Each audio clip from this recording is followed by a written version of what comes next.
My husband of 5 years suddenly filed for divorce without explanation, but I overheard a shocking conversation with his friend that revealed everything. My husband, 32, and I, 30 female, got married 5 years ago. We'd been dating for around 2 years, and I was head over heels in love with him. So when he asked me to marry him, I didn't think twice before saying yes. My husband was an actor, struggling to find work back then, and I'm a surgeon, so I pretty much covered all the household expenses. I didn't mind it at all since I wanted him to go after his dream and was more than happy to take care of all the bills. He barely made half of what I did and would only be cast as an extra in most scenes, but he never gave up. Recently, he landed a minor role in a full-length film, and I was thrilled for him. He has around 10 to 15 minutes on screen, but even that's a massive deal for him, and I was thrilled about it. This happened a couple of months ago, and they're supposed to start shooting for his role in a few weeks, but then everything fell apart for me. 5 days ago, when all of a sudden my husband served me with divorce papers. I was completely blindsided since I'd never even thought that he'd be asking me for a divorce. He seemed pretty happy with me, and so was I with him, so this was really sudden for me. He told me that he just didn't feel the same way about me anymore and wanted to devote more time and energy to his career now that he was finally getting serious offers. It was just the beginning for him, and he wanted a fresh start, so he couldn't be bogged down by the weight of his past life, which apparently included me. I couldn't believe that he was saying all of this to me, especially after all that I'd done for us, all the sacrifices I'd made, and all the times I'd made sure to put his dreams above myself that led to this. Eventually, I think I must have cried for hours that day, and literally begged him to give our marriage another shot, but he was done. He told me that there was nothing that I could fix anymore, and that he just didn't have any feelings for me, which is why it would be in our best interest to separate now. Then he packed up his stuff and left me brokenhearted. That was 5 days back, and I was absolutely lost for the next 4 days. I didn't even go to work, that's how depressed I was, and just kept wishing that I'd wake up from this bad dream. Then yesterday, I received a call from my husband asking me if I could drop off some of his more formal clothes at his friend's house, where he's living right now since he has to attend a meeting tomorrow. I agreed readily since that would give me an opportunity to see him in person, and I could try to convince him to come back once more. I guess I was feeling pretty desperate, so I did what I had to and headed over to his friend's place. Once I got there, I realized that the door was open, and I could hear the sound of my husband and his friend talking inside. I was about to knock and enter, but then I heard his friend ask him why he'd even married me in the first place if he didn't have any intention to stay with me. That caught my attention, and I decided to stay silent so that I could eavesdrop on their conversation and get some answers, at least. It seemed to me that they'd already been talking about me, and I just happened to walk in on them at the wrong time. Well, the right time for me, but yeah. Before answering his friend's question, my husband let out a laugh, and then went on to say that the only reason he'd married me was so that he could use me to get ahead in his career. Other than that, there was no love for me in his heart. And over the years, he cheated on me countless times with random women he'd met on set or parties. I almost let out a gasp, but I somehow managed to control it because I wanted to hear more of what my dear husband had to say. He continued talking and revealed that he'd met me through a friend of his who told him that I was the daughter of a really reputed dental surgeon, which was true. My dad is one of the best dentists in the state, and my husband also knew that a really popular actor just so happens to be a frequent client of my dad since he'd heard about it from a couple of friends of his on the inside. Now, I can't take names for obvious reasons, but that's also true. Gradually, all the puzzle pieces started to fall into place for me. As he went on talking, he explained how he'd asked me out as a last-ditch effort to make his acting career work, and the fact that I was pretty rich and easy to manipulate was just a cherry on top. So, for 5 years, he pretended to love me while waiting for an opportunity to interact with my dad's famous client.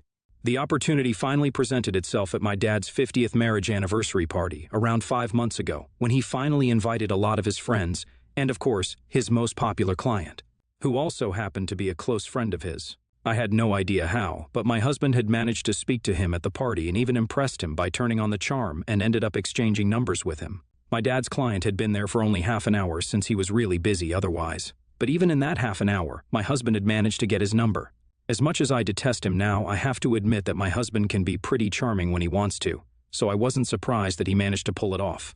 But the fact that this is the reason he wasted 5 years of not just his own life with me, but put me through unimaginable heartbreak. Yeah, I couldn't handle it. To top it all off, I was the reason he'd even landed this role in the first place because the director of this film signed him at my dad's client's advice. So this was all thanks to me, and yet I'm the one who's been cheated on and is now supposed to get divorced. I really felt like walking in and punching him in his face, but I kept my calm, walked back to my car and drove back home. This was in the afternoon yesterday, so I had plenty of time to rage and come up with a plan to get back at this selfish monster. I came back home and tried to meditate for a while because I felt furious and was scared that I'd probably end up hurting him physically if I didn't bring my emotions under control. So I did everything to divert my attention and come up with a plan to destroy him. Otherwise, the only thing I could think of doing was asking for the actor's phone number from my dad, calling him up, and demanding that my husband be fired from the film, but I wasn't sure if that would work since this was a professional thing, and I didn't know if they'd even care about what I had to say. My dad's client had known me since I was a college student, and we weren't particularly close, but he knew me better than he knew my husband, obviously. So, eventually, I decided that it was at least worth a try and ended up calling him in the evening after talking to my dad. I hadn't yet told anyone about the divorce, not even my family, since I believed I could still turn things around, and this was the first time I was about to acknowledge it, so I felt nervous as hell. His assistant put me through after a few calls, and after a bit of uncomfortable small talk, I finally blurted out what I wanted him to do, and didn't stop talking until I told him everything I had to say. I explained to him that my husband had been cheating on me and had essentially used me and my dad's contacts to land a role in a film, and if there was any justice in the world, he would use his influence to have him fired from the film. I said this all in one breath, and I'm sure he felt as uncomfortable with this confession, if not more. There were a few seconds of silence before he said that he'd look into it, and then hung up after I thanked him. Now, obviously, I was pretty embarrassed by what had happened, but it was done. I could only wait to hear back from either him or my husband, so that's what I did. I think around 2 hours later, at 10 p.m. in the night, I received several frantic calls from my husband, and that's when I realized that he must have been fired already. I couldn't believe that this was happening, and sent a thank you text to the man who made it happen. There hadn't been any contract, and it was just a verbal agreement anyway, so it wasn't much of a hassle for him. Anyway, he texted back and even wished me luck for the future, so that was incredibly sweet of him, and that actually restored my faith in humanity. I ignored all of my husband's calls and texts, turned off my phone, and went to sleep without a care in the world. In fact, I think I must have had the best sleep of my life so far, and I'm not even exaggerating. But then this morning, a few hours after I woke up and was about to leave for work, I heard my husband screaming for me from right outside the door and begging me to open up. I had no intention of letting him in and told him that I needed to go to work, so he needed to leave. He wasn't ready to budge and kept requesting me to speak to him just one last time before I decided to cut him out of my life. After a while, it got kind of boring, so I let him in and told him not to waste any more of my time. He fell straight to his knees and started groveling, saying that he'd made a mistake and that I was the only woman he'd ever loved, so I needed to give him one more chance. But now I was aware of just how great an actor he was, so I didn't feel sorry for him in the least. I let him sob for a few minutes and then asked him how that acting gig in the film was working out for him. I'd made sure that it sounded like I was mocking him because, let's be real, that's exactly what I was doing. And I think he must have looked surprised for a second or two before he stood back up, letting the reality sink in. Once he'd finally figured out that I'd been the one behind him losing out on the opportunity of a lifetime, he went berserk and started screaming in my face about how I'd ruined his life and that he was going to make me pay for it. I didn't hold back either and yelled right back, saying that he'd been the one who ruined 5 years of my life and that he deserved this and even worse. We must have been screaming at each other for around 5 minutes, but then he finally seemed to break down because he knew that no amount of screaming and shouting was going to bring back what he'd lost. Not the role, and definitely not the good life he'd been leading with me, and he had nobody else to blame for it but himself. I almost felt sorry for him, but then, even while he was crying, he made sure to warn me that he'd take away everything in the divorce and make sure I ended up on the street. Now those were some bold words, and any sympathy I felt for him vanished immediately when he said that. I told him as politely as I could to get the hell out of my house, and he obliged, still crying but continuously calling me cuss words under his breath. I decided to skip work once again today since what had happened was really heavy and awful, so I'm just not in the right state of mind at the moment. AITA for ruining my husband's career right before it took off because he'd been using me for years and had even been cheating on me. Update 1. I finally told my friends and family about the divorce, and they were just as blindsided as I was when my husband had first told me about what he wanted. But then I explained what I'd overheard at his friend's house, and they were all so disgusted that they even told me that what I'd done in retaliation was nothing in comparison to what he'd done to me. My dad was obviously livid that his son-in-law had used me and him to get what he wanted. He wanted to go over to his place and knock some sense into him with his fists, but I managed to calm him down somehow. I'm glad that most people agree with the fact that what I did was totally justified because what he'd done to me was beyond cruel. He basically ruined my faith in men and marriage forever, so I think he deserved to have his hard work taken away from him. If he'd invested years in his career, then even I had invested several years and a crapload of money in our marriage. So if he could single-handedly ruin our marriage, then I don't think me single-handedly ruining his career should be that big of a deal to him either. But I guess it is, for whatever reason.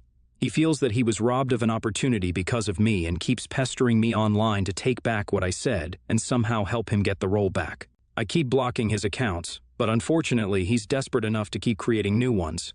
So I'm considering going off of social media altogether. I don't know why exactly he feels entitled enough to even text me after what he's done, but I think after a while he'll realize that he's done for and there's no going back from this. I guess whatever he'd said about ruining me and the divorce was just nothing more than words after all, because both of us know quite well that he's not actually capable of doing literally anything to me. Update 2. I blocked my husband on social media and deactivated my account a few days back, but now I guess I have to change my phone number as well. Since last night, I've received around 70 to 80 spam calls from several different numbers, and it's getting on my nerves. Every couple of minutes, my phone starts buzzing relentlessly, and it's always some new number. I don't know how he's doing this, but I know it's him who's doing it. I even called him to make him stop and even tried to warn him, saying that these little stunts would definitely affect the settlement. Obviously, I was bluffing. There's no settlement. I don't owe him anything, but I was still trying to use it as leverage so that he'd stop bothering me. But he was hell-bent that he had nothing to do with any of this. I could tell by his voice that he was lying, but he kept denying it, and that was even more frustrating for me to deal with. Towards the end, when I was about to cry, he implied that the calls might stop by some miracle, and the miracle involved him getting his role back. I actually ended up screaming some select curse words at him through the phone as loud as I could, and then turned it off. I still haven't turned it back on, and I'm using my laptop to access the internet right now. I'll only turn it back on after I can get a new number. And hopefully then he won't be able to drive me nuts because he won't even be able to get to me. As for the divorce, I think everyone knows that I'm not going to contest it, and we're supposed to appear in court in a few days. I don't know why he's misbehaving with me in spite of the fact that we're supposed to see each other in court in just a few days, and he knows very well that I can mess him up if I want to. Lucky for him, I don't really want to. I did what I had to, and now I just feel like letting this whole thing go peacefully and without putting up a fight anymore. I don't think holding on to this rage and letting myself be bothered by his existence will ever allow me to truly move on from this episode. So I just want to be done now. I don't care what becomes of him, whether he succeeds in the future or fails. I just don't care and don't want anything to do with him anymore now. Update 3. So, the day after tomorrow, my husband and I were supposed to appear in court, and, of freaking course, he couldn't just let that happen without doing something insane and psychotic. I changed my numbers, and so he couldn't get to me anymore since my social media accounts were deactivated as well. I was so sure that I had him beat this time and he'd just have to give up, but I guess I underestimated just how psycho he is. I was on my way back home last evening and was about to get into my car when my husband came out of absolutely nowhere and got into the seat beside me. Then he proceeded to lock the doors of the car from within before I even had time to react. As soon as I realized what was happening, I grabbed my purse to get my pepper spray out.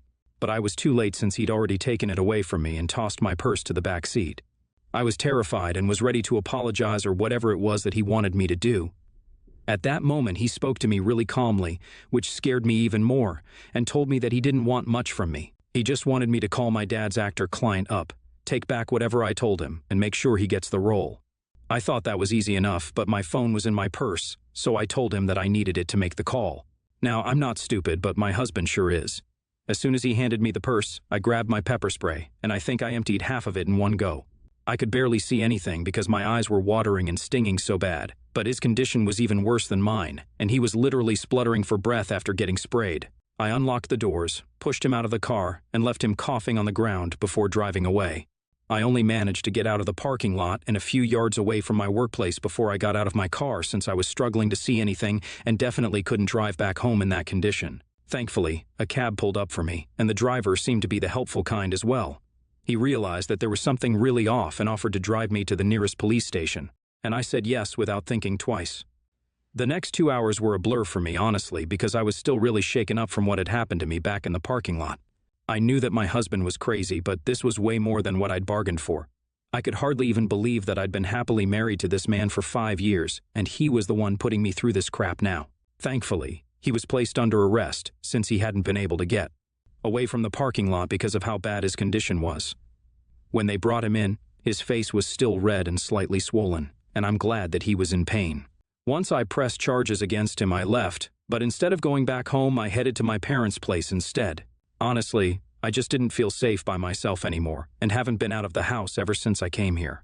My parents have been really kind and have been looking after me like I'm their little girl again, so that's some consolation for me. My dad's promised me that he's going to make sure that this man gets a befitting punishment, and I'm not going to stop him this time. Some men need to learn that they can't just push women around and get away with it. Update 4. Hey there. It's been a few weeks since the last update, and I'm happy to inform you guys that my husband was sentenced to 3 months in prison and a hefty fine for what he'd done to me. I wish he'd had to face more time, but it's all right. This seems fair. As for the divorce, we were able to fast-track it, and it's going to be finalized way sooner than usual divorce cases given the circumstances. He's also not entitled to any compensation at all, so hooray for me on that as well. I've sold the house and even my car so that there's no way he can ever track me down again. I've also started working at a newer and better hospital, which is a lot closer to my parents' place, so it's more convenient for me to travel back and forth. Yeah, I'm still living with them since they absolutely refuse to let me go back to living by myself, even though my husband literally can't get to me anymore, at least not right now. But I'm actually sort of happy that they're keeping me close because honestly, I still haven't recovered from the shock of it all. I've begun therapy to deal with my emotions, but of course, I'm going to take time to heal and can't just expect everything to go back to normal in a day or two. In spite of my best efforts to push him out of my mind, I still find myself looking back at the years that we spent together. I can't believe that it was all just lies and nothing more than that because some parts really did feel sincere. Every time I find myself thinking about him, I actively force myself to remember what happened afterward and the incident in the parking lot, and that seems to bring me back to the present. I know these wounds won't heal so soon, but I'm taking one day at a time, and hopefully, I'll be all right someday soon, and I swear that day couldn't come soon enough.